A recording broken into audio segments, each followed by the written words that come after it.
जय जोहार संगवारी हो। छत्तीसगढ़ के नंबर 1 यूट्यूब चैनल में जम्मू झन के स्वागत है। मैं राजेश मान समाचार के शुरुआत करबो आज के प्रमुख समाचार। कलेक्टर श्री अमृत विकास तोपनो नारियल फोड़ के और किसान मन ला माला पहना के धान खरीदी के शुभारंभ करीन।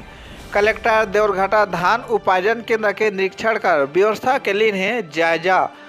राज्य शासन के मंशा के अनुरूप जिला में 14 नवंबर ले समर्थन मूल्य में धान खरीदी के सबले बड़का अभियान शुरू हो चुके हैं। किसान हित में राज्य सरकार के लगभग 2.5 महीना तक चलने वाला सबले बड़का अभियान होही। धान खरीदी 14 नवंबर के शुरू होके 31 जनवरी 2025 तक चलही। जिला के 125 उपार्जन केंद्र में धान खरीदी होही।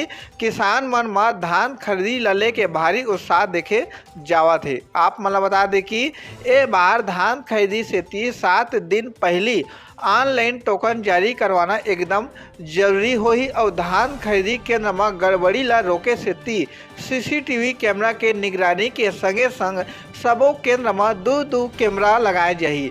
तौल में गड़बड़ी के आशंका ला दूर करे से धान खरीदी में इलेक्ट्रॉनिक काटा तौल के उपयोग होही। सीजी पंचायत न्यूज़ राम कुमार मनहर की रिपोर्ट।